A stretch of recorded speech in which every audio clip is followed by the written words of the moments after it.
ఆ చట్టం ఉండంగా కూడా వాటి అన్నిటిని కాదని వీటిని మొత్తం అబాండన్ చేసి పడేసి అట్లా చాలా చేసినారు. అక్కడ గోదావరి మీద చూసుకుంటే దేవునూరు ప్రాజెక్టు కావచ్చు, ఇచ్చంపల్లి కావచ్చు, రకరకాల ప్రాజెక్టులను అబాండన్ చేసినారు. అందులో అతి తీవ్రమైనటువంటి అన్యాయం మహబూబ్ నగర్ జరిగింది. ఇలా మహబూబ్ నగర్కి ఇచ్చే పాలమూరు ఎత్తిపోతలో మరొకటి కొత్త స్కీమ్ కాదు. గతంలోనే 174 టీఎంసీలకు ప్రాజెక్టులు రూపకల్పన జరిగి అంత అయింది. అయితే మేము చాలా వాదించినాం.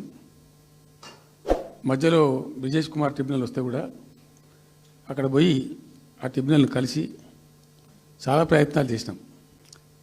ఉద్యమ సందర్భంలో, ఉపన్యాసాలలో, కరపత్రాలలో, జలసాధన ఉద్యమ సందర్భంలో మా క్యాసెట్ల రూపంలో, స్పీచ్ల రూపంలో, కరపత్రాల రూపంలో, పోస్టర్ల రూపంలో, క్యాసెట్ల రూపంలో రకరకాలుగా వాదించుకుంటూనే